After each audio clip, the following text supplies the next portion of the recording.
Hello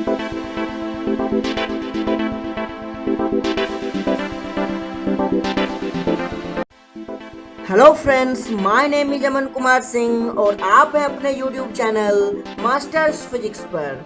तो students, आज हम लोग क्लास 12th में रे ऑप्टिक्स का नेक्स्ट पार्ट पढ़ने वाले हैं, प्लेन मिरर 2। और पिछले लेक्चर में हमने कई सारे कॉन्सेप्ट्स पढ़े थे। उन कॉन्सेप्ट से रिलेटेड कुछ न्यूमेरिकल्स प्रॉब्लम्स, कुछ अच्छे न्यूमेरिकल्स प्रॉब्लम्स को आज हम लोग डिस्कस करेंगे और कुछ कॉन्सेप्ट्स भी समझेंगे। तो चलिए आज की क्लास स्टार्ट करते हैं। तो आज सबसे पहला जो क्वेश्चन है वो क्वेश्चन है कि कह रहा है क्वेश्चन में, when light rays reflected from mirror 2, देख रहे हैं आपके सामने ये मिरर 2 है। कह रहा है जब मिरर 2 से लाइट रे रिफ्लेक्टेड होगा तब find total deviation in the given figure, है ना। तब टोटल डेविएशन हमें कैलकुलेट करना है। तो चलिए स्टार्ट करते हैं इस क्वेश्चन को। हमें ध्यान रखना है, हमें टोटल डेविएशन चाहिए। ऑब्वियस सी बात है, दो मिरर है तो डेविएशन हमें दो बार मिलेगा। तो पहला डेविएशन के लिए चलते हैं। तो सबसे पहले डेविएशन के लिए हमें कैलकुलेट करने के लिए जो हमारा फर्स्ट नॉर्मल है, इस नॉर्मल का इंसिडेंट रे के साथ कितना एंगल है ये कैलकुलेट करना होगा। तो ये कैलकुलेट करने के लिए आपको गिवन है यहाँ पे 30 डिग्री, तो ऑब्वियस सी बात है ये 90 डिग्री होगा और ये एंगल कितना डिग्री हो जाएगा, 60 डिग्री होगा। अगर ये 60 डिग्री हुआ तो ये एंगल कितना होगा, 30 डिग्री होगा। इसका मतलब इंसिडेंट रे मिरर फर्स्ट पे नॉर्मल के साथ 30 डिग्री एंगल बना रहा है। तो लॉ ऑफ रिफ्लेक्शन के अकॉर्डिंग रिफ्लेक्टेड रे भी नॉर्मल के साथ 30 डिग्री एंगल बनाएगा। तो चलिए हम लोग 30 डिग्री एंगल के अकॉर्डिंग बात करते हैं। तो ये हमारा 30 डिग्री एंगल हो गया उस रिफ्लेक्टेड रे का। अब ये रिफ्लेक्टेड रे जो है ये कहाँ गिरेगा जाकर के, ये जाके गिरेगा आपके मिरर 2 पे। तो ये जो हमारा रिफ्लेक्टेड रे है वो मिरर 2 के लिए इंसिडेंट रे का काम करेगा। यस और नो। अब अगर हम लोग बात करें पहला डेविएशन, फर्स्ट डेविएशन की बात करें, तो अगर ये मिरर 1 नहीं होता तो ये लाइट रे जो इंसिडेंट है वो इस रास्ते से आगे चली जाती, लेकिन वो गई किधर, इधर गई। इसका मतलब कितना डेविएशन हुआ, ये इतना डेविएशन हुआ। ये हमारा क्या हो गया, डेल्टा 1। अब अगर मैं डेल्टा 1 के बारे में बात करूं तो डेल्टा 1 कितना होगा, तो ऑब्वियस सी बात है ये एंगल 180 डिग्री होगा, हाँ कि ना। तो 180 डिग्री में से आप 30 + 30 ऐड करके माइनस कर देंगे, यस और नो, है ना। यानी ये कितना हो जाएगा, 180 माइनस का 60 यानी 120 डिग्री। डायरेक्शन बहुत इंपॉर्टेंट है, मैंने लास्ट वीडियो लेक्चर में भी बताया था। ये डायरेक्शन क्लॉकवाइज है कि एंटी क्लॉकवाइज, तो एंटी क्लॉकवाइज, यानी डेल्टा 1 आपने एंटी क्लॉकवाइज कैलकुलेट कर लिया। अब सेकेंड मिरर 2 में देखिए, ये आपका नॉर्मल होगा, होगा कि नहीं होगा, ये नॉर्मल। अगर ये नॉर्मल हुआ, दूसरा नॉर्मल, तो नॉर्मल और इंसिडेंट रे के बीच में जो ये एंगल है, ये एंगल कैलकुलेट करना बहुत जरूरी है। अब इसको कैसे कैलकुलेट करें, तो देखिए इधर ये वाला एंगल जो है ये 60 डिग्री है ना। और इसको अगर आप आगे इस तरह से ले जाएं तो ये 90 डिग्री हो जाएगा। तो बचा कितना, ये बचा आपका 30 डिग्री। ये अगर 30 डिग्री हुआ तो ये एंगल कितना होगा, 60 डिग्री होगा। यानी इंसिडेंट रे मिरर 2 पे नॉर्मल के साथ 60 डिग्री एंगल फॉर्म कर रहा है। तो ऑब्वियस सी बात है ये रिफ्लेक्ट भी कितने पे होगा, ये रिफ्लेक्ट भी 60 पे ही होगा। तो ये रिफ्लेक्ट भी 60 पे ही हुआ। तो इस तरह से ये रिफ्लेक्ट हो गया। तो ये फाइनल रिफ्लेक्टेड रे हो गया कहां से, मिरर 2 के बाद। ओके, अब हमें डेविएशन पता करना है। आपको पता है कि अगर ये मिरर 2 नहीं होता तो ये लाइट रे सीधी चली जाती है कि नहीं। अब अगर ये सीधी चली जाती लेकिन गई किधर, इधर गई, इसका मतलब ये अपने पाथ से कितना डेविएट हुई है, इतना डेविएट हुई है। इसको आप क्या लिख सकते हैं, डेल्टा 2। तो डेल्टा 2 अगर कैलकुलेट करने की बात करें तो डेल्टा 2 कैसे कैलकुलेट करेंगे, तो इस पूरे एंगल में से जो कि 180 डिग्री है, 180 डिग्री है ना, इसमें से आप दो बार 60 माइनस करेंगे, यानी 60 + 60 को ऐड कर दीजिए और उसको 180 से माइनस कर दीजिए। यानी कितना हो जाएगा, 180 - 120 यानी 60 डिग्री। अब डायरेक्शन इंपॉर्टेंट है, ये देखिए डायरेक्शन कैसा है, क्लॉकवाइज कि एंटी क्लॉकवाइज, ऑब्वियसली क्लॉकवाइज है। अब अगर आप टोटल डेविएशन एंगल कैलकुलेट करेंगे डेल्टा, तो डेल्टा को लिखेंगे डेल्टा 1 + डेल्टा 2। अब डेल्टा 1 का तो सेंस जो है एंटी क्लॉकवाइज है और डेल्टा टू का सेंस जो है क्लॉकवाइज है। दोनों सेंस एक दूसरे के ऑपोजिट है। तो डेल्टा वन कितना हो जाएगा 120 डिग्री, इसको प्लस ले लीजिए और क्लॉकवाइज को माइनस ले लीजिए तो माइनस का 60, क्योंकि ऑपोजिट सेंस का है दोनों। घट गया, माइनस होने के बाद कितना बचा 60 डिग्री, किसका बचा एंटी क्लॉक का, यानी टोटल डेविएशन जो हुआ वो हो जाएगा 60 डिग्री एंटी क्लॉकवाइज। ओके, चलिए बढ़ते हैं हम लोग नेक्स्ट प्रॉब्लम की तरफ।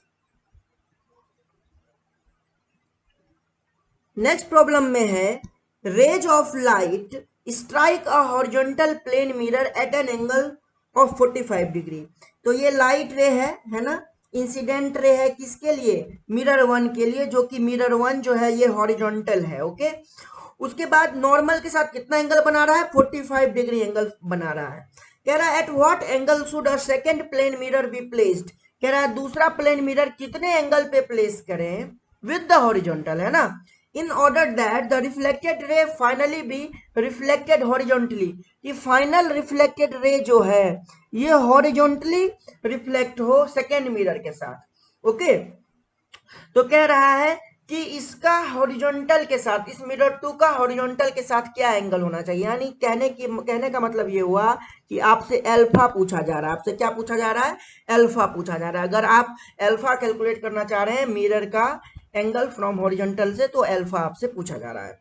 तो चलिए स्टार्ट करते हैं।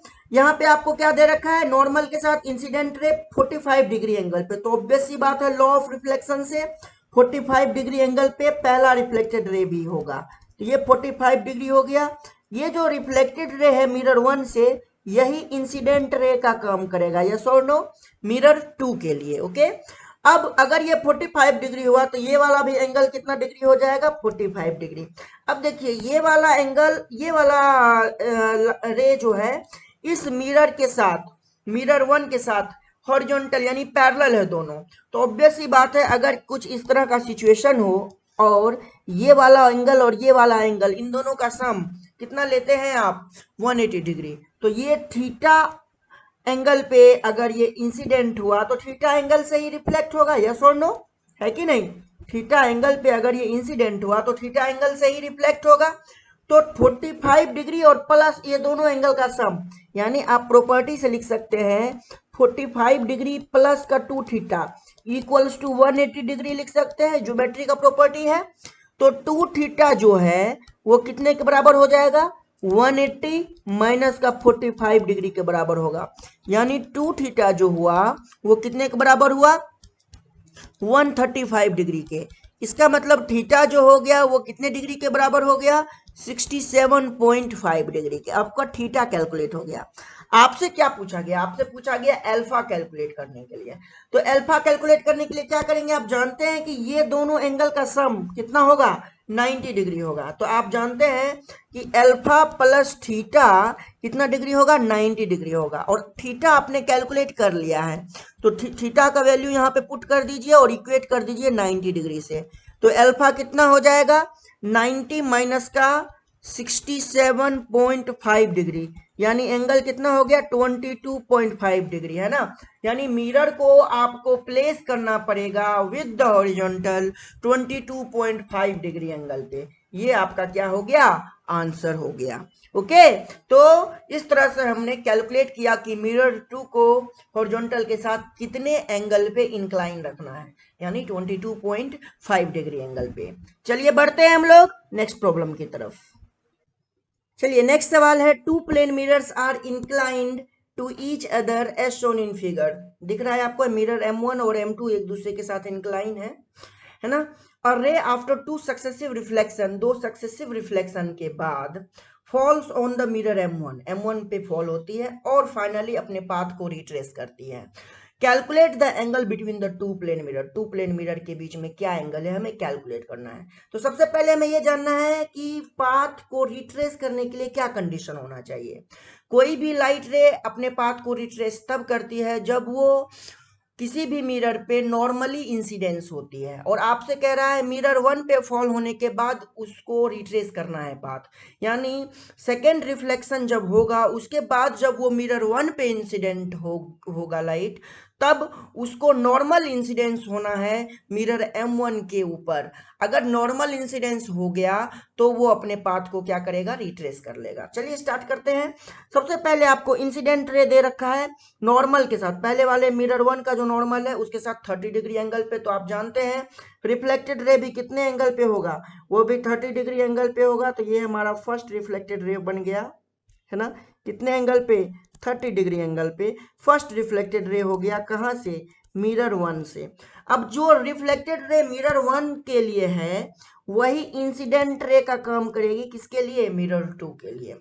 अब आप जरा नॉर्मल को नोटिस करें, मिरर 2 का नॉर्मल ये होगा, ये होगा मिरर 2 का नॉर्मल, है कि नहीं। तो ये आपने मिरर 2 का नॉर्मल बना दिया। अब जो एंगल नॉर्मल के साथ इंसिडेंस रे का होगा वही एंगल रिफ्लेक्टेड रे का भी होगा। और ध्यान रखना, इसको रिट्रेस करना है पाथ, तो ऑब्वियस सी बात है कि मिरर 1 पे जो इंसिडेंस कराना है वो परपेंडिकुलरली इंसिडेंस कराना है। तो हमने क्या किया, मिरर 1 पे इसको इंसिडेंस किया और इस तरह से ये परपेंडिकुलरली इंसिडेंस हो गया, है ना, किसके ऊपर, मिरर 1 के ऊपर। तो ये इंसिडेंस हुआ। देखिए यहाँ पे ये रिफ्लेक्टेड रे है, कहाँ से, किसके लिए, मिरर 2 के लिए। लेकिन मिरर 1 के लिए ये फिर से इंसिडेंट रे का काम करेगा।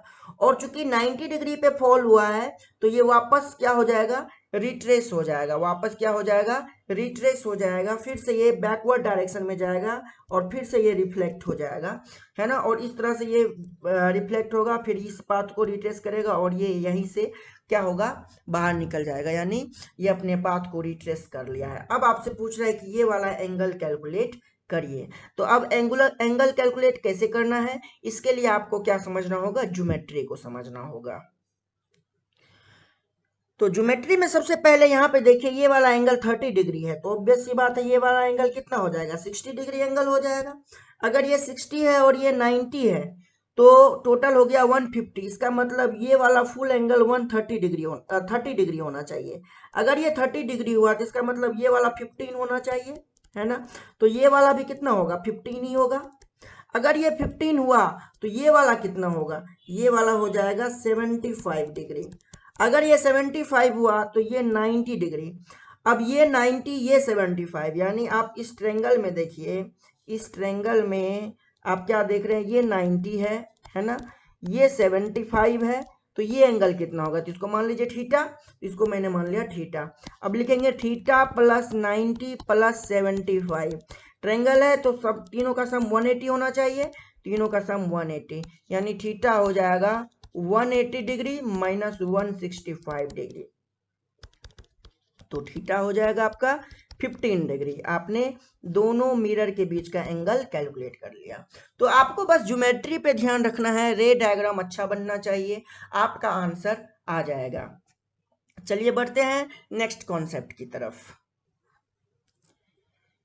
नेक्स्ट कॉन्सेप्ट है minimum length of mirror required to see full image. अगर आपको अपना इमेज देखना है मिरर में तो आपको मिनिमम कितना साइज का मिरर चाहिए ताकि आप अपना फुल इमेज देख पाओ। ओके, तो इसके लिए सबसे पहले हमें अपने सामने एक मिरर बनाना होगा। तो मैंने एक मिरर यहाँ पे ड्रॉ कर लिया, ये अपना प्लेन मिरर है। ओके, ये हो गया अपना प्लेन मिरर। देखिए ये हो गया अपना प्लेन मिरर जो कि अपने लिए ऑप्टिकल डिवाइस भी है। और ये मान लो बेस है, ग्राउंड है, ये ग्राउंड है, ठीक है, ये हमारा क्या हो गया, ग्राउंड है। अब आप ऐसे समझिए कि मान लीजिए आप यहाँ पे हैं,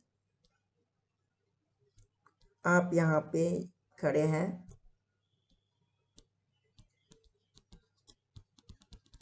ओके, और ये आपका आई है, ये इधर नोज है, इधर माउथ है, और ये आपका नेक हो गया। इस तरह से मैं आपका पूरा फुल जो भी है इमेज वो मैं पहले अपना आपको बना रहा हूँ डायग्राम में। तो इस तरह से ये आपका लेग हो गया और ये भी आपका लेग हो गया।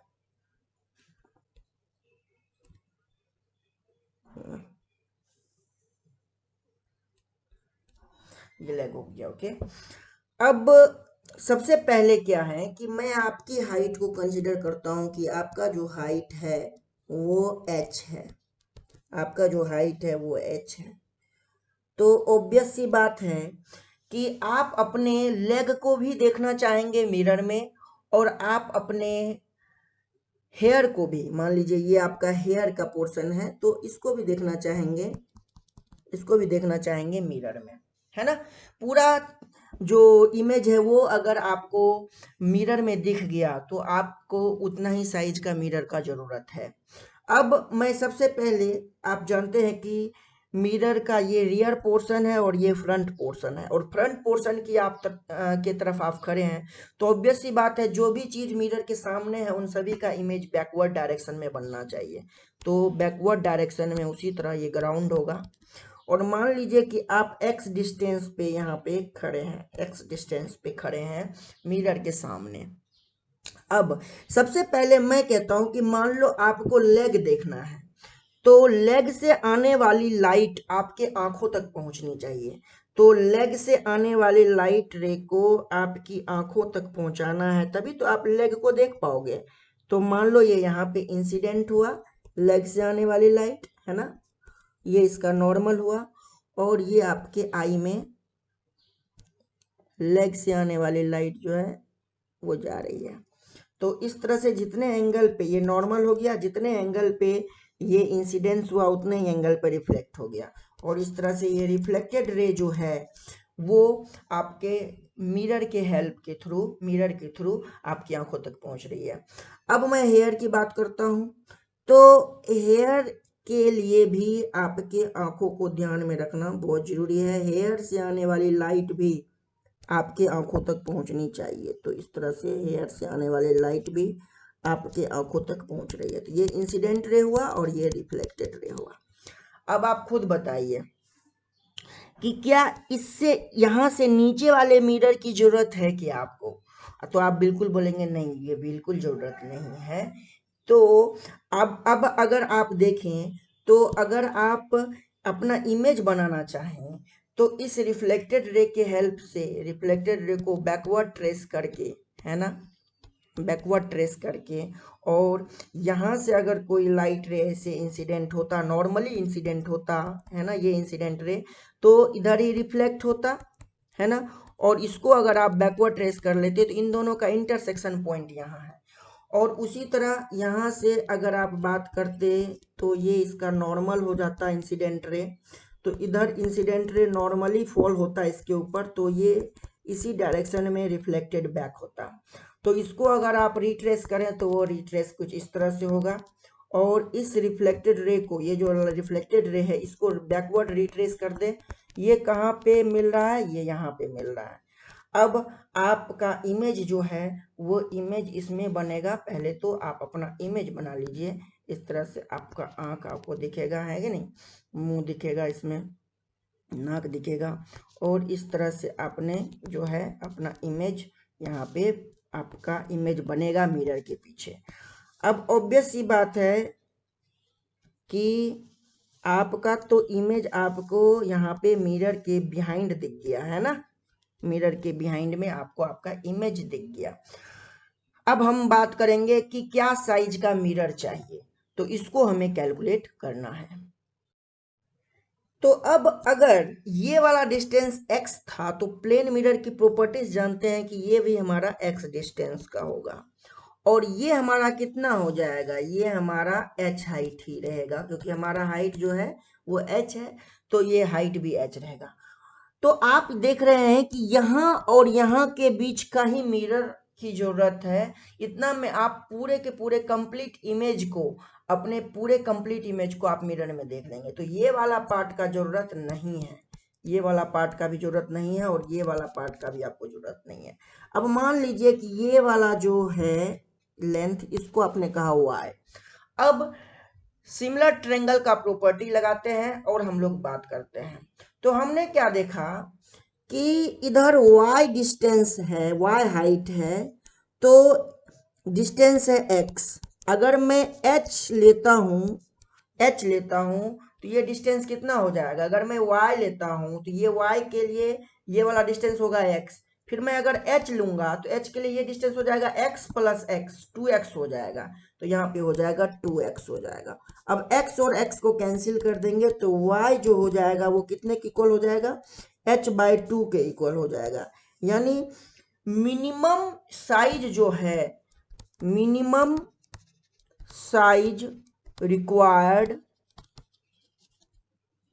टू सी फुल इमेज, है ना, किसी भी मिरर का मिनिमम साइज जो है वो हमें कितना चाहिए, हमारा जो ऑब्जेक्ट का हाइट है उसका आधा। यानी अगर 6 फीट का आदमी है और वो मिनिमम साइज का मिरर मार्केट से खरीदना चाहता है, तो वो कितने साइज का मिरर खरीदे कि वो अपना कंप्लीट इमेज देख ले, तो उसको कम से कम 3 फीट का साइज का, 3 फीट का मिरर का साइज जो है उसको परचेज करना होगा, तभी वो अपना कंप्लीट इमेज देख पाएगा खुद की आंखों से।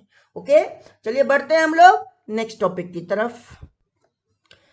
नेक्स्ट टॉपिक हमारा उसी तरह से मिरर से ही रिलेटेड है। क्वेश्चन है, a man is standing in a room of length 20 metre. Room का लेंथ 20 मीटर गिवन है और हाइट गिवन है 3 मीटर। डिस्टेंस जो है, आदमी जो है मिरर से 5 मीटर के डिस्टेंस पे है फ्रॉम वन वॉल, और ये वाला पोर्शन ही, ये वाला जो व्यू है यही आपके सामने है।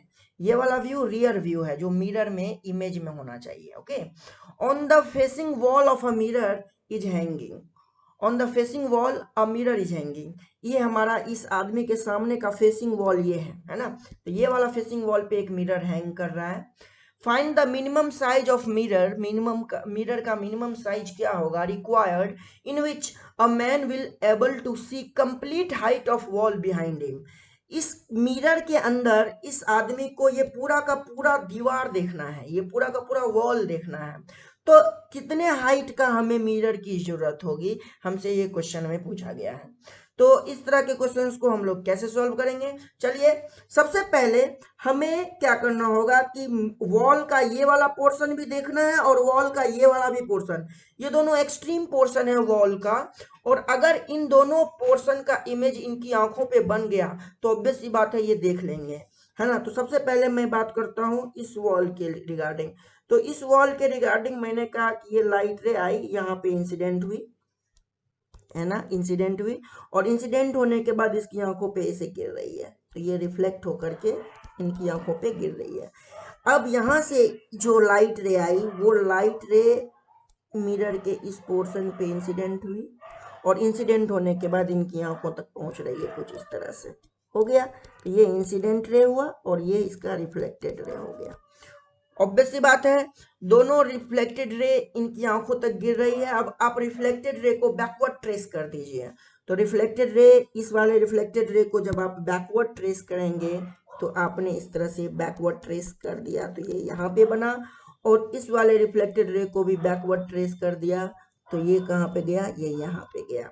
अब यहाँ से एक और रे लेकर के आइए जो परपेंडिकुलरली होना चाहिए मिरर के अकॉर्डिंग।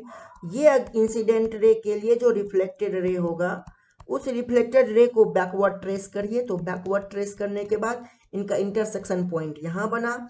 उस तरह से यहाँ से भी एक इंसिडेंट रे निकालिए, वो 90 डिग्री पे इस पे फॉल हो रहा है, तो ये क्या होगा, उसी पाथ में रिवर्स हो जाएगा रिफ्लेक्टेड रे। अब इस रिफ्लेक्टेड रे को बैकवर्ड ट्रेस करिए तो वो यहाँ पे इंसिडेंट हुआ। इसका मतलब इस 3 मीटर का पूरा इमेज जो है मिरर के अंदर बना और वो इस आदमी को दिख रहा है पूरा का पूरा 3 मीटर का। अब आप हमें ये बताइए कि ये वाला जो रूम का साइज हो जाएगा, ये रूम का साइज कितना है, ये रूम का साइज है 20 मीटर। ये कितना है, 20 मीटर। अब हमें कैलकुलेट करना है हाइट ऑफ अ मिरर। फिर से जो हमने अभी कॉन्सेप्ट पढ़ा था उस कॉन्सेप्ट को रिवाइज कर लेते हैं। तो हम उसके अकॉर्डिंग क्या देखेंगे, यहाँ पे 3 मीटर है तो टोटल डिस्टेंस इस आदमी से कितना है, इसका टोटल डिस्टेंस है 25 मीटर। और अगर इस h के लिए बात करेंगे तो टोटल डिस्टेंस कितना है, 5 मीटर। यानी सिमिलर ट्रायंगल की प्रॉपर्टी अगर लगाते हैं तो by the property of similar triangle, property of similar triangle क्या देखेंगे, 3/25 जो होगा वो इक्वल होगा किससे, h/5 से। 5 से 25 को 5 टाइम्स में कैंसिल कर दीजिए। h कितना आ गया 3/5, यानी ये कितना हो गया 0.6 मीटर। यानी 0.6 मीटर का अगर आप मिरर वहां पे हैंग करेंगे तो आपको आपके पीछे में जो वॉल है उस वॉल का कंप्लीट इमेज आपको मिरर के अंदर दिख जाएगा। ओके, चलिए बढ़ते हैं हम लोग। आपको ये कॉन्सेप्ट भी समझ में आ गया होगा। चलिए बढ़ते हैं नेक्स्ट प्रॉब्लम की तरफ।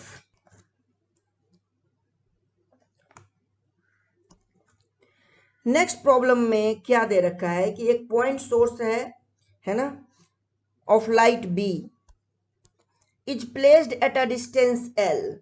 देखिए कितने डिस्टेंस पे है, एल डिस्टेंस पे है, in front of the centre of a mirror of width D. Mirror का विड्थ डी दे रखा है, तो सेंटर कहने का मतलब ये हो गया कि ये भी d/2 है और ये भी d/2 है। ओके, अब अगर मैं बात करूं कि क्वेश्चन का नेक्स्ट पोर्शन क्या कह रहा है। क्वेश्चन के नेक्स्ट पोर्शन में हमें कह रहा है centre of the mirror of width D hung vertically on the wall, है ना, ये वर्टिकली हंग किया हुआ है। A man walks in front of the mirror. Mirror के सामने एक आदमी जो है वो ट्रेवल करता है। मान लीजिए एक आदमी है वो ट्रेवल करता है मिरर के सामने। along a line parallel to the mirror at a distance 12 distance पे, as shown in figure. The greatest distance over which he can see the image of light source in the mirror is। कह रहा है कि क्या कितना greatest distance तक इस light का जो सोर्स है इसका इमेज ये आदमी देख पाएगा मिरर के अंदर। ध्यान से समझिए क्वेश्चन को। कह रहा है कि ये आदमी जो इस पाथ पे ट्रेवल कर रहा है ये मैक्सिमम कितने डिस्टेंस तक इस लाइट का जो बी पे रखा हुआ है लाइट सोर्स उसका इमेज देख पाएगा मिरर के अंदर, है ना, उसका इमेज देख पाएगा मिरर के अंदर। तो इसको समझने के लिए आपको क्या जानना पड़ेगा कि सबसे पहली बात जो है कि इस लाइट का जो ऑब्जेक्ट है इसका इमेज आदमी के आंख में जाना चाहिए। तो यहां से एक इंसिडेंट रे सबसे एक्सट्रीम पॉइंट पे आप फॉल करा दीजिए। फॉल करा दिया ये आपने इंसिडेंट रे। अब अगर ये नॉर्मल होगा तो रिफ्लेक्टेड रे जो होगा वो कुछ यूं हो जाएगा उतने ही एंगल पे। तो ये हो गया रिफ्लेक्टेड रे, यानी आदमी सबसे पहले यहां है तो ये हो गया इसका रिफ्लेक्टेड रे। और रिफ्लेक्टेड रे कहाँ जा रहा है, जल्दी से बता दीजिए, उस आदमी की आंखों में। अब अगर इसका दूसरा इंसिडेंट रे अगर आप बनाएंगे तो एक इंसिडेंट रे ये होगा, और चूंकि ये incident ray normal to the plane mirror है तो उसी डायरेक्शन में ये बैकवर्ड मूव कर जाएगा। तो ये रिफ्लेक्टेड रे होगा और रिफ्लेक्टेड रे कुछ इस तरह से यहाँ पे जाएगा, यानी आदमी यहाँ होगा तब भी दिखाई देगा, यानी यहाँ से आदमी को वो दिखना शुरू हो गया है, उसका इमेज यहाँ भी दिख रहा है। अब यहाँ थर्ड यहाँ पे आइए, यहाँ का एक्सट्रीम पॉइंट की बात करिए। यहाँ पे भी एक लाइट रे को इंसिडेंट करा दीजिए। तो आपने लाइट रे इंसिडेंट करा दिया, यहाँ पे भी ये आपका नॉर्मल है। तो ऑब्वियस सी बात है कि अगर रिफ्लेक्टेड रे की बात करेंगे तो रिफ्लेक्टेड रे यहाँ इधर की तरफ जाएगा, तो ये आपका एक और रिफ्लेक्टेड रे हो गया। तो ये एंगल इक्वल है, ये एंगल और ये एंगल इक्वल है। अब आपको क्या देखना है कि इस रिफ्लेक्टेड रे को बैकवर्ड ट्रेस करके सबसे पहले उस लाइट सोर्स का इमेज बना देना है। तो आपको क्या करना है, रिफ्लेक्टेड रे को बैकवर्ड ट्रेस कर दीजिए। सारे रिफ्लेक्टेड रे को बैकवर्ड ट्रेस करिए, क्योंकि इमेज जो बनता है वो रिफ्लेक्टेड रे से ही बात होती है इमेज के लिए। तो इस तरह से बैकवर्ड ट्रेस कर दिया। यहाँ पे इस ऑब्जेक्ट का इमेज यहाँ पे बन रहा है ना, और इस इमेज को देख कौन रहा है, ये आदमी है ना, जो कि इस पाथ पे ट्रेवल कर रहा है। वो कहाँ तक देखेगा मैक्सिमम, वो मैक्सिमम यहाँ तक देखेगा, इससे ज्यादा नहीं देख पाएगा। इससे जब ये बाहर निकल जाएगा तब वो नहीं देख पाएगा इसके इमेज को। अब मैं बात करता हूं कि अगर मैं आगे की तरफ फॉरवर्ड कर दूं और इस नॉर्मल को भी मैं आगे की तरफ फॉरवर्ड कर दूं, ओके, तो हमने क्या किया, नॉर्मल को आगे की तरफ यहाँ पे फॉरवर्ड कर दिया। अब अगर ये d/2 है तो ये वाला भी d/2 होगा, ऑब्वियस सी बात है, और ये d/2 है तो ये वाला भी d/2 होगा। ओके, तो अब देखिए कि जो एंगल ये है वही एंगल ये है, यानी अगर मैं इसको थीटा बोलूं तो यही भी एंगल थीटा हो जाएगा। अगर ये एंगल थीटा हुआ तो ये वाला भी एंगल थीटा हो जाएगा, है ना। और ये भी 90 डिग्री है, ये भी 90 डिग्री है, इसका मतलब ये ट्रायंगल और ये ट्रायंगल एक दूसरे के सिमिलर है। तो अगर मैं इन दोनों ट्रायंगल को बनाऊं अलग अलग तो मैं इन ट्रायंगल को ऐसे देख सकता हूं कि ये वाला भी एंगल थीटा और ये 90 डिग्री और ये d/2 और ये l, और इस ट्रायंगल को बनाऊं तो ये ट्रायंगल मुझे इस तरह से दिखेगा, इस तरह से दिखेगा। ये देखिए ये वाला एंगल थीटा, ये 2l दिखेगा, और ये मान लेते हैं मैं y। अब अगर ये दोनों एंगल, ये दोनों ट्रायंगल अगर एक दूसरे के सिमिलर हैं तो प्रॉपर्टी लगाते हैं। प्रॉपर्टी क्या लिखते हैं, तो d/2/l इक्वल्स टू y/2l, यानी ये क्या हो जाएगा, d/2l equals to y/2l। 2l cancel हो जाएगा, यानी y किसके बराबर हो जाएगा, d के बराबर हो जाएगा। y किसके बराबर d हो जाएगा, d के, यानी अगर ये y माना तो ये हो जाएगा d के बराबर। इसका मतलब अगर इसको मैं y मानूंगा तो ये भी d के बराबर हो जाएगा, यानी ये भी d, ये भी d टोटल है ना, ये भी d हो गया है ना, और ये भी हमारा क्या हो गया, d हो गया। तो टोटल कह रहा है कि the greatest distance over which he can see the image of light source, यानी बताइए यहां से उसने इमेज देखना शुरू किया था और यहां तक उन्होंने इमेज देखा, तो ये d+d+d, यानी टोटल कितना हो जाएगा, तो टोटल डिस्टेंस जो हो जाएगा है ना, जहां पे उसको इमेज दिखेगा वो हो जाएगा d+d+d, यानी ये हो जाएगा 3D। तो आंसर जो हो जाएगा वो हमारा क्या हो जाएगा, 3D। ये आपका आंसर हो गया। ओके, चलिए बढ़ते हैं हम लोग नेक्स्ट क्वेश्चन की तरफ। नेक्स्ट क्वेश्चन में है, figure shows a point O, एक पॉइंट आपको दिख रहा है O, that is the object placed between two parallel mirrors, दो पैरेलल मिरर्स के बीच में ऑब्जेक्ट रखा गया है। It's distance from M1 is 2 centimetre, यानी ये कहने का मतलब M1 हो गया और ये कहने का मतलब M2 हो गया। M2 is 8 centimetre. Find the distance of the first 3 images from the 2 mirrors, पहला 3 इमेज जो है उनके बीच का डिस्टेंस जो होगा, find the distance of the first 3 images from the 2 mirrors considering first reflection on mirror M1, है ना। तो पहला रिफ्लेक्शन जो कह रहा है मिरर M1 से हमें देखना है। तो सबसे पहले अकॉर्डिंग टू क्वेश्चन कह रहा है फर्स्ट रिफ्लेक्शन मिरर M1 पे होना चाहिए, तो मैं मिरर M1 पे रिफ्लेक्शन कर रहा हूं। तो सबसे पहला आप तो नॉर्मल इंसिडेंस कर दिया करो, है ना। तो आपने क्या करा कि एक इंसिडेंट रे को कहा कि ये नॉर्मल ही इसके ऊपर फॉल हुआ, ये नॉर्मल ही मिरर 1 पे फॉल हुआ, तो रिफ्लेक्ट हो जाएगा ऐसे ही, तो ये रिफ्लेक्टेड हो गया। और एक रे जो है, एक रे मान लो आपने यहाँ पे कहा कि यहाँ पे इंसिडेंट हो रहा है, तो ये आपका एक दूसरा इंसिडेंट रे हुआ। अब देखिए ये इसका नॉर्मल होगा तो ये इसका रिफ्लेक्टेड रे हो जाएगा, तो ये इसका हो गया रिफ्लेक्टेड रे, ये हो गया रिफ्लेक्टेड रे। अब क्या करिए, दोनों रिफ्लेक्टेड रे को बैकवर्ड ट्रेस कर दीजिए, तो इसको बैकवर्ड ट्रेस कर दीजिए, कर दिया आपने बैकवर्ड ट्रेस, और इस वाले रे को भी बैकवर्ड ट्रेस कर दीजिए, तो इस वाले रे को भी आपने बैकवर्ड ट्रेस कर दिया, हो गया। अब ये जहां पे इंटरसेक्ट हुआ, ये पहला ऑब्जेक्ट का पहला इमेज हुआ, ये फर्स्ट इमेज हो गया, तो इसको I1 कर दीजिए। अब ऑब्वियस सी बात है ये कितने दूरी पे था, यहाँ से 2 सेंटीमीटर पे, तो पहला इमेज भी जो बनेगा वो कितने पे बनेगा, 2 सेंटीमीटर पे बनेगा। अब जो है फर्स्ट रिफ्लेक्शन मिरर M1 पे बोला। अब जो है आप बात करिए इस तरह से, इसका सेकेंड वाला पार्ट, यानी आप यहां से लाइट रे को क्या करिए, मिरर 2 पे इंसिडेंट कराइए। तो चलिए हम लोग क्या करते हैं, इसको इंसिडेंट करा देते हैं, कहाँ पे, मिरर टू के ऊपर, तो मिरर टू के ऊपर ये इंसिडेंट हो गया। तो ये रिफ्लेक्टेड रे मिरर टू के ऊपर इंसिडेंट रे हो गया है। अब इसका ये नॉर्मल हुआ, तो इसका यहाँ से क्या होगा, रिफ्लेक्शन होगा, इस तरह से रिफ्लेक्शन होगा। तो इस तरह से रिफ्लेक्ट कर दीजिए और ये रिफ्लेक्ट हो गया।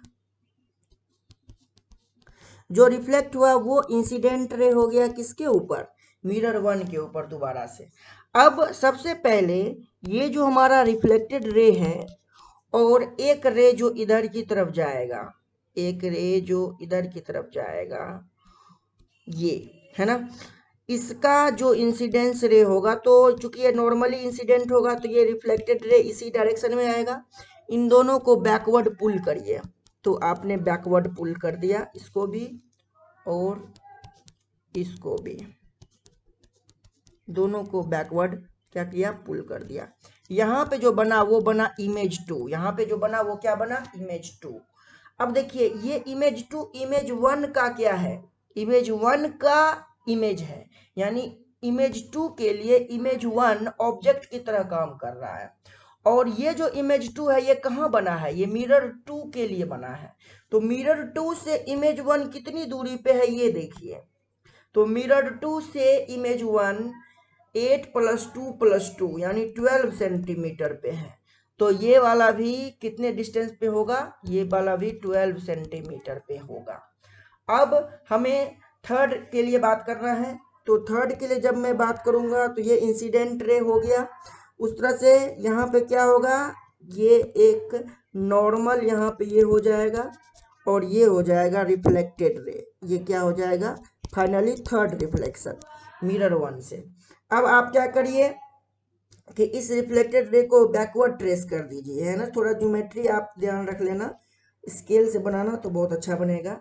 इसको बैकवर्ड ट्रेस करिए और इस वाले को भी बैकवर्ड ट्रेस कर दीजिए, है ना। चूंकि ये रिफ्लेक्टेड इंसिडेंट रे जो था वो रिफ्लेक्टेड रे था किसके लिए, मिरर टू से, है ना। तो mirror two page mirror one के बिहाइंड में जो इमेज बना है दैट इज इमेज थ्री, इस इमेज थ्री के लिए इमेज टू ऑब्जेक्ट का काम करेगा, इमेज टू ऑब्जेक्ट का काम करेगा। अब आप देखिए कि इमेज थ्री किस में बना है, मिरर वन में बना है। मिरर वन से इमेज टू कितनी दूरी पे है, ये डिस्टेंस कितना है, ये डिस्टेंस, क्योंकि इमेज टू इमेज थ्री के लिए ऑब्जेक्ट का काम कर रहा है। तो ये डिस्टेंस हो गया टोटल 8 + 2 10 और +12 यानी 22 सेंटीमीटर। तो ये वाला जो इमेज जो हुआ, ये इमेज थ्री जो है ये भी कितने दूरी पे है, 22 सेंटीमीटर पे। यानी कि अगर आप फर्स्ट थ्री इमेज की बात करें तो पहला इमेज जो है इमेज वन ये 2 सेंटीमीटर पे है, दूसरा इमेज जो है इमेज टू ये 12 सेंटीमीटर पे बना और तीसरा इमेज जो है इमेज थ्री ये कितने पे बना, ये 22 सेंटीमीटर पे बना है। तो इस तरह से आपको रे डायग्राम के हेल्प से आपने इमेज का डिस्टेंस कैलकुलेट किया अपने करस्पॉन्डिंग मिरर से। ओके, नेक्स्ट टॉपिक है rotation of a plane mirror. तो अगर किसी प्लेन मिरर को आप रोटेट करते हैं थीटा एंगल से, कितने एंगल से, थीटा एंगल से, तो उसका जो इमेज होता है वो रोटेट होता है 2 थीटा एंगल से सेम डायरेक्शन में जिस डायरेक्शन में आपने मिरर को रोटेट किया था। चलिए इसको डायग्राम से समझते हैं। मान लीजिए आपके सामने ये एक मिरर है ना, और इस प्लेन मिरर के सामने एक ऑब्जेक्ट आपने रखा, ये रहा ऑब्जेक्ट। तो इस ऑब्जेक्ट का इमेज जो होगा वो आप जानते हैं कि इमेज कहाँ होगा, इमेज यहाँ उतने ही दूर पे मिरर के बैक साइड बनेगा, ये इमेज बन गया। अब अगर इस ऑब्जेक्ट के लिए नॉर्मल की बात करें तो ये इस मिरर का नॉर्मल, पहला नॉर्मल जो होगा वो ये होगा, ये हो गया नॉर्मल, है ना, फर्स्ट नॉर्मल, तो यही हो गया नॉर्मल वन। अब अगर मैं क्या करता हूं कि मैं इस मिरर को रोटेट कर देता हूं बाइन एंगल थीटा, तो मैंने इसको बाइन एंगल थीटा से रोटेट कर दिया। आप सेंस देख सकते हो किस सेंस में रोटेट किया है, क्लॉकवाइज सेंस में मैंने रोटेट किया है। कैसे कैसे रोटेट किया है, क्लॉकवाइज। तो मैंने थीटा एंगल से इसको क्लॉकवाइज क्या कर दिया, रोटेट कर दिया। ऑब्वियस सी बात है इसके कारण नॉर्मल भी रोटेट हो गया होगा, कितने एंगल से, नॉर्मल भी रोटेट हो गया होगा कितने एंगल से, थीटा एंगल से रोटेट हो गया होगा। अब अगर मैं बात करूं कि इस इमेज के अंदर इसके पोजीशन के अंदर क्या चेंजेज आए होंगे, तो मैं ये जो रोटेटेड मिरर है इस रोटेटेड मिरर पे रे डायग्राम बनाऊंगा इस ऑब्जेक्ट का। तो इस ऑब्जेक्ट के लिए ये इंसिडेंट रे होगा। तो अगर ये इंसिडेंट रे हुआ तो इंसिडेंट रे नॉर्मल के साथ थीटा एंगल बना रहा है, तो रिफ्लेक्टेड रे भी कितना एंगल बनाएगा, रिफ्लेक्टेड रे भी थीटा एंगल पे ही बनाएगा नॉर्मल के साथ। तो ये रहा नॉर्मल के साथ थीटा एंगल। अब क्या करिए आप रिफ्लेक्टेड रे को बैकवर्ड ट्रेस कर दीजिए इमेज फाइंड आउट करने के लिए, इमेज का पोजीशन फाइंड आउट करने के लिए। और यहाँ पे इस ऑब्जेक्ट से एक परपेंडिकुलर इंसिडेंट रे ले लीजिए, है ना, जो 90 डिग्री पे फॉल होगा। तो इसकी वजह से जो आपका रिफ्लेक्टेड रे होगा वो इसी डायरेक्शन में बैकवर्ड रिट्रेस होगा। इसको क्या कर लीजिए, बैकवर्ड प्रोड्यूस करिए। तो इस तरह से आपने बैकवर्ड प्रोड्यूस कर दिया, ये इंटरसेक्ट यहाँ पे हुआ, यानी जो इमेज बना वो नया इमेज ये यहाँ बना। अब आप देखिए कि अगर ये वाला एंगल थीटा प्लस थीटा कितना है, 2 थीटा है, तो इमेज वाला इमेज अब जो नया जगह बना है ये एंगल कितना हो जाएगा, ये भी 2 थीटा हो जाएगा। ऑब्वियस सी बात है ये एंगल 2 थीटा हो जाएगा। इसका मतलब अगर आपने मिरर को रोटेट किया थीटा एंगल से क्लॉकवाइज, तो इमेज का पोजीशन भी रोटेट हो गया 2 थीटा एंगल से क्लॉकवाइज। ओके, तो इस तरह से आपने देखा कि जब आप मिरर को रोटेट करते हैं किसी भी एंगल से तो उसका इमेज भी उसके डबल एंगल से रोटेट होता है, बट डायरेक्शन सेम रहता है। ओके, नेक्स्ट टॉपिक है rotation of object in front of a plane mirror. तो अगर किसी ऑब्जेक्ट को आप रोटेट करोगे थीटा एंगल से तो उसका इमेज पोजीशन भी रोटेट होगा थीटा एंगल से, लेकिन सेंस जो होगा रोटेशन का वो ऑपोजिट होगा। चलिए समझते हैं इसको कैसे, कैसा ऐसा ऐसे पॉसिबल होगा। तो चलिए डायग्राम से समझते हैं इसको। मान लीजिए ये आपके सामने प्लेन मिरर है, ओके, और इस प्लेन मिरर के सामने आपने ये ऑब्जेक्ट रखा है। फटाफट बता दीजिए कि पहले ये कंडीशन देखिए, प्लेन मिरर जो है वो मैंने क्या ले रखा है, फिक्स। मिरर के अंदर अब कोई रोटेशन नहीं करना है, ध्यान रखना। तो अगर ये ऑब्जेक्ट आपका एक्स डिस्टेंस पे है तो इमेज भी कितने डिस्टेंस पे होगा, जल्दी से बता दीजिए, एक्स डिस्टेंस पे होगा, है कि नहीं, इमेज भी एक्स डिस्टेंस पे होगा। आपने क्या करा, आपने करा क्या कि ऑब्जेक्ट को रोटेट कर दिया, ऑब्जेक्ट को रोटेट कर दिया कितने एंगल से, ऑब्जेक्ट को रोटेट कर दिया आपने थीटा एंगल से। अब जो ऑब्जेक्ट है वो यहाँ आ गया, न्यू पोजीशन ऑब्जेक्ट का ये हो गया। तो इस ऑब्जेक्ट का इमेज अगर आप बात करें तो इमेज कहाँ होगा, ऑब्वियस सी बात है यहाँ होगा। इसका मतलब इमेज जो है वो भी रोटेट हो गया कितने एंगल से, थीटा एंगल से।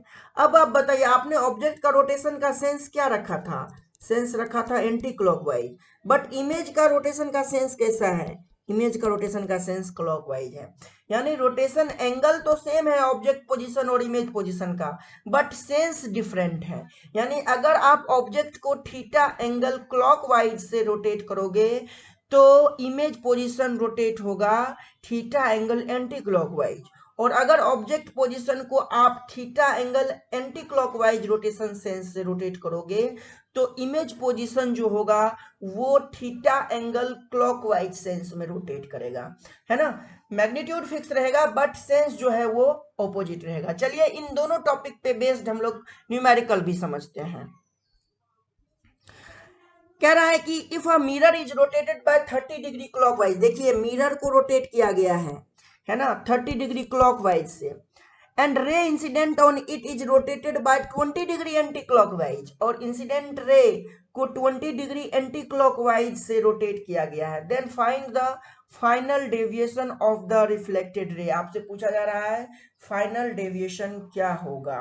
ओके, तो सबसे पहले डेविएशन की बात करें, पहला मिरर को रोटेट किया गया है 30 डिग्री क्लॉकवाइज से। तो अगर मिरर को रोटेट करते हैं तो इमेज के अंदर जो डेविएशन आता है वो डेविएशन सेम सेंस में आता है बट ट्वाइस हो जाता है। ओके, यानी डेल्टा 1 जो हो जाएगा वो क्या हो जाएगा, ट्वाइस ऑफ 30 डिग्री, और सेम सेंस यानी क्लॉकवाइज, यानी ये कितना हो जाएगा 60 डिग्री क्लॉकवाइज में पहला डेविएशन हो गया इमेज के पोजीशन का। क्योंकि final deviation of reflected ray पूछा और रिफ्लेक्टेड रे कहने का मतलब इमेज की बात कर रहा है। ओके, दूसरा है कि जो रे इंसिडेंट किया गया है इसके ऊपर उसको 20 डिग्री एंटी क्लॉकवाइज है।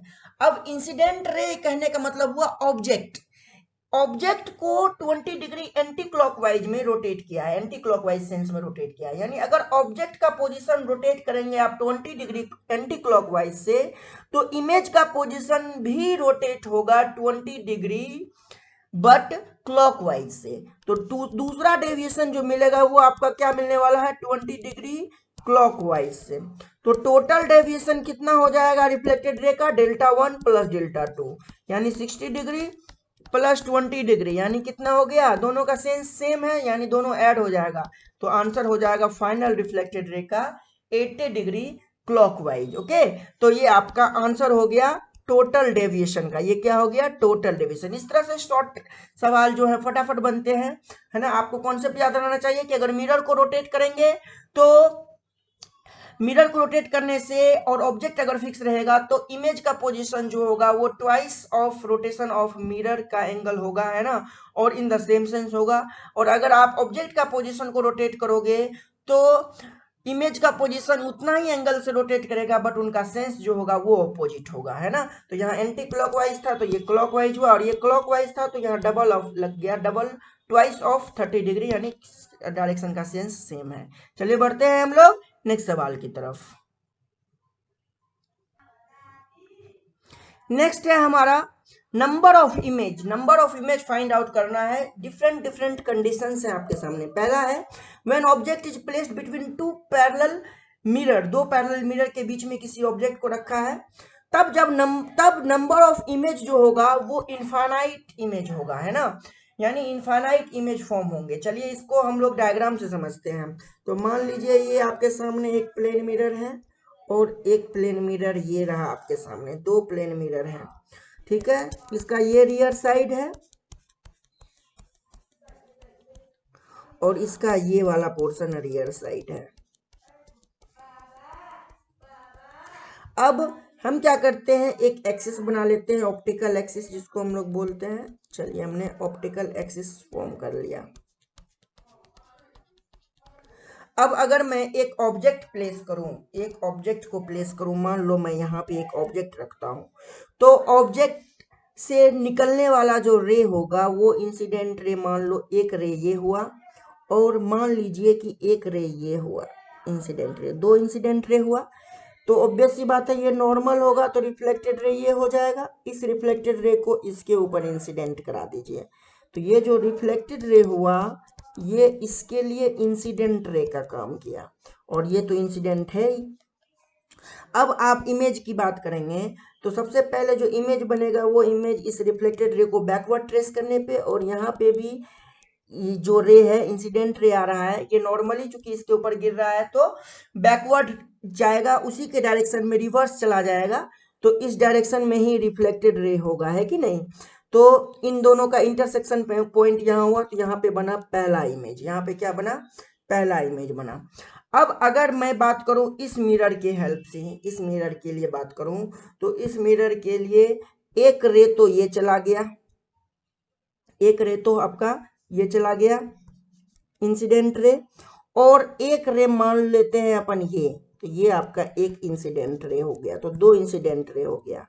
तो रिफ्लेक्टेड रे क्या होगा, एक तो ये हो जाएगा रिफ्लेक्टेड रे, है ना, एक ये रिफ्लेक्टेड रे हो गया और एक रिफ्लेक्टेड रे इसी के डायरेक्शन में रिवर्स करेगा अपने ही डायरेक्शन में।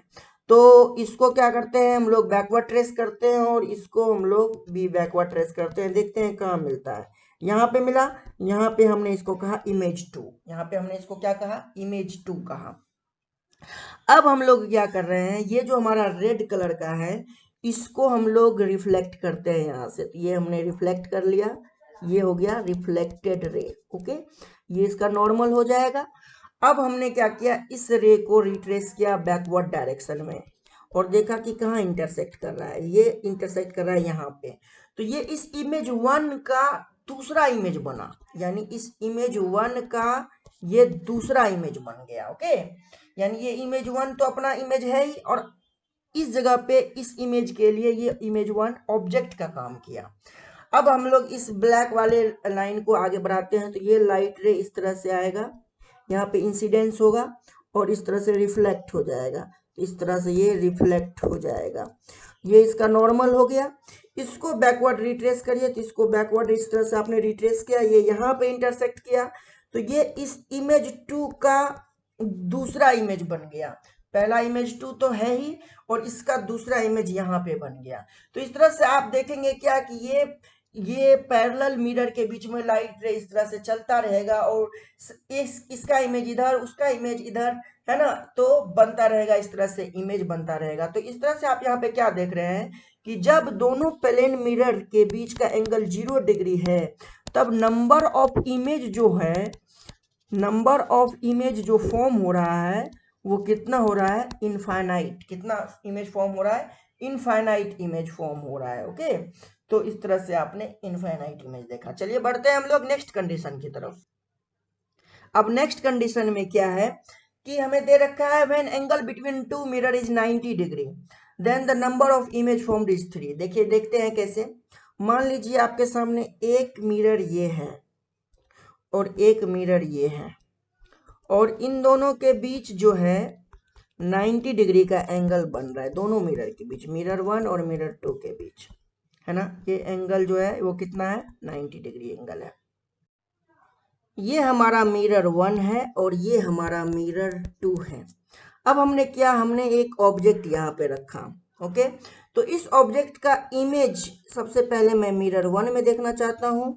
तो मिरर 1 में इमेज जो बनेगा, अगर ये मिरर 1 से x डिस्टेंस पे है, तो मिरर 1 से ही x डिस्टेंस बिहाइंड इसका इमेज बनेगा, है ना।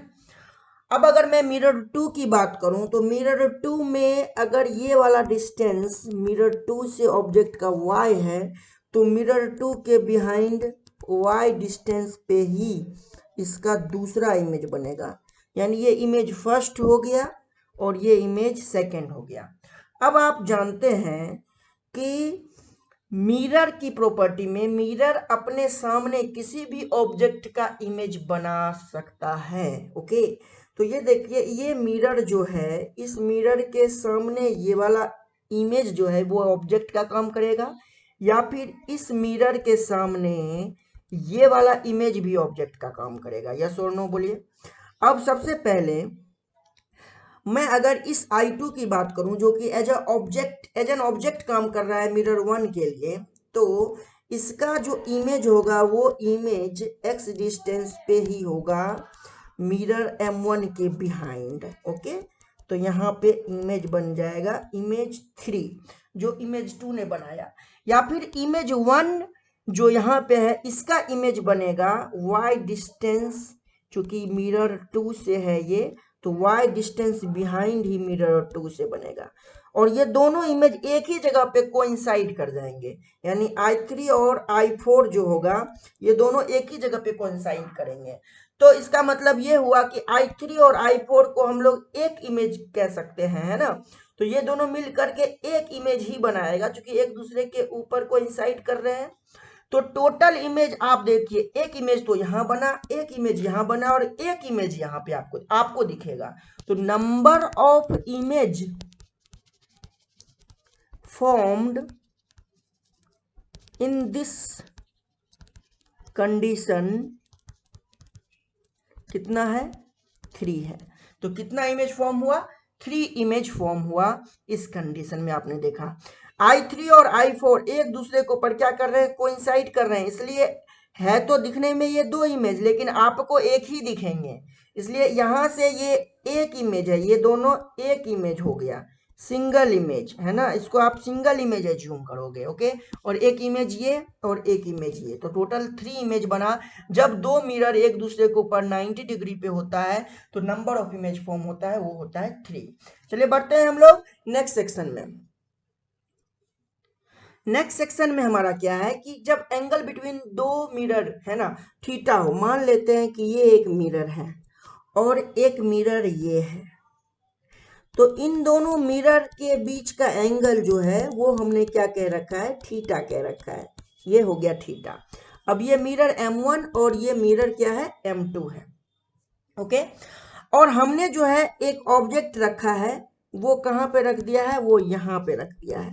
हमने एक ऑब्जेक्ट जो है वो यहाँ पे रख दिया है, जो इधर से भी कुछ एंगल पे है और इधर से भी कुछ एंगल पे है, दोनों तरफ से कोई एंगल है। मान लीजिए ये अल्फा है और ये बीटा है, और अल्फा प्लस बीटा जो है वो थीटा के बराबर है ना। इस कंडीशन में अल्फा प्लस बीटा जो है वो किसके बराबर है, थीटा के बराबर है। तो इस कंडीशन में क्वेश्चंस को कैसे सॉल्व करते हैं, अब हम लोग ये समझते हैं। तो हमें नंबर ऑफ इमेज फॉर्म कितना हुआ है ये हमसे पूछा जाएगा।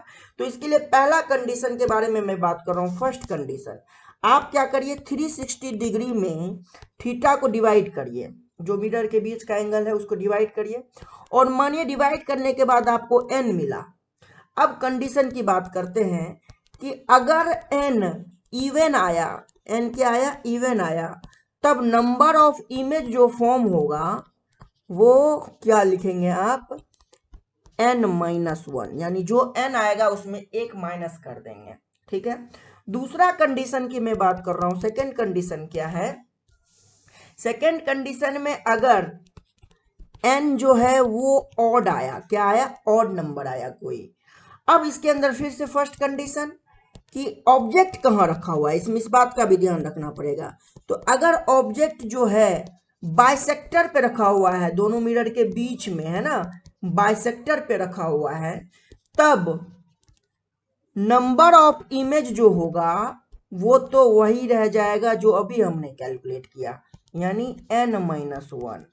और अगर बाइसेक्टर पे नहीं है, if object is not at bisector, not at bisector, उनके बीच में है बट बाइसेक्टर पे नहीं है, तब नंबर ऑफ इमेज जो होगा, नंबर ऑफ इमेज जो होगा वो n के बराबर होगा। किसके बराबर हो जाएगा, n के ही बराबर हो जाएगा। इस बात का आपको ध्यान रखना है। एक और तरीका है कि नंबर ऑफ इमेज फॉर्म करने के लिए, सबसे पहले आप इधर लिखेंगे अल्फा और इधर लिखेंगे बीटा।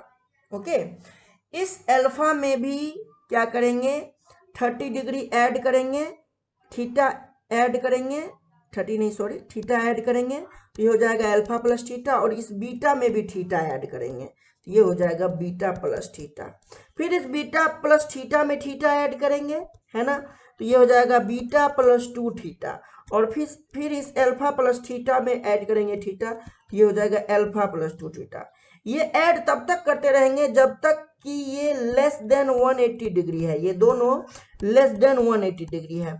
जैसे ही 180 डिग्री को कोई भी इन दोनों में से क्रॉस कर दिया, है ना, वहां पे आप रुक जाएंगे और फिर टोटल को काउंट कर लेंगे, और उससे आपको नंबर ऑफ इमेज फॉर्म पता चल जाएगा। इसके ऊपर बेस मैं न्यूमेरिकल भी अभी आपसे डिस्कस करूंगा। तो पहले मैं कुछ छोटे न्यूमेरिकल आपको समझाता हूँ। तो मैं एक छोटा सा न्यूमेरिकल लेता हूँ, एक छोटा सा न्यूमेरिकल लेता हूँ कि अगर दो मिरर के बीच का एंगल 90 डिग्री हो और मुझे नंबर ऑफ इमेज फॉर्म करना हो, तो हम नंबर ऑफ इमेज कैसे फॉर्म करेंगे। ऑब्वियस सी बात है, नंबर ऑफ इमेज फॉर्म करने के लिए हम क्या करेंगे, 360 बाय थीटा करेंगे। अब दो मिरर के बीच का एंगल कितना है, थीटा, यानी 90 डिग्री है ना। 90 डिग्री से ये कितना बार में कट जाएगा, 4 टाइम्स में 4। अब ये 4 जो है ये क्या आया, ये आया इवन, 4 क्या आया, इवन आया।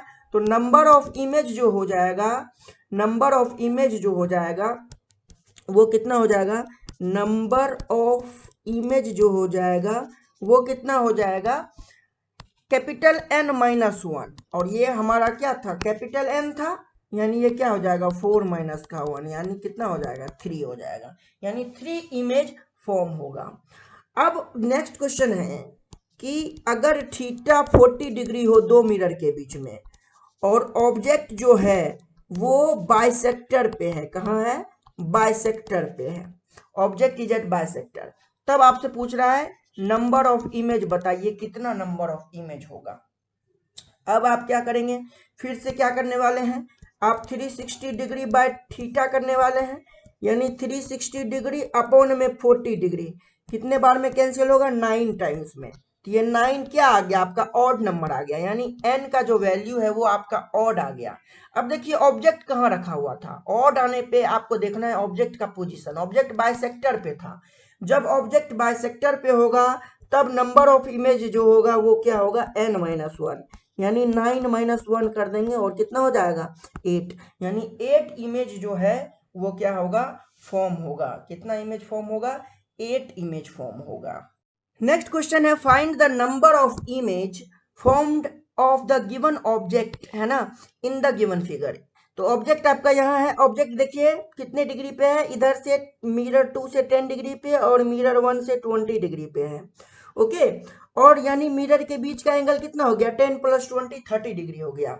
अब सबसे पहले मैंने आपको क्या बोला था 10 और 20 को एक साइड लिखते जाइए और आपको क्या करना है बार बार मिरर के बीच का जो एंगल है वो ऐड करना है। यहाँ पे कितना एंगल है 30 डिग्री, तो आपको 30 ऐड करना है। तो 10 में 30 ऐड करिए कितना होगा 40, 20 में 30 ऐड करिए कितना होगा 50 डिग्री, फिर 50 में 30 ऐड करिए कितना हो जाएगा 80, और 40 में 30 ऐड करिए कितना हो जाएगा 70 डिग्री, फिर 70 में 30 ऐड करिए कितना होगा 100 डिग्री, है ना।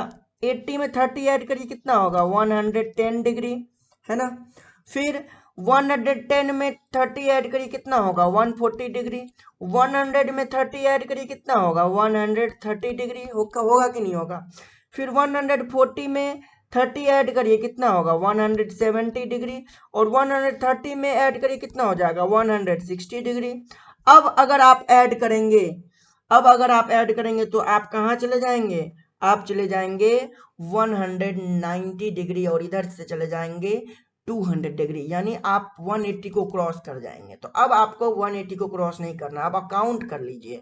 तो काउंट करेंगे, आप कैसे काउंट करेंगे इस बात का आपको ध्यान रखना है। इन दोनों को सिंगल इमेज एज्यूम करना है, इन दोनों को 1 एज्यूम करना है। ये 1 हो गया, ये 2 हो गया, ये भी 2 हो गया, ये भी 2 हो गया, ये भी 2 हो गया, है ना। इसमें कॉन्सेप्ट में ऐसे ही है, और इसको भी आप 2 एज्यूम करेंगे। तो टोटल कितने हो गए 2 + 2 + 2 6 + 2 8 + 2 10 + 1 11, यानी नंबर ऑफ इमेज जो है इमेज फॉर्म्ड वो कितना हो गया 11 हो गया आपका आंसर।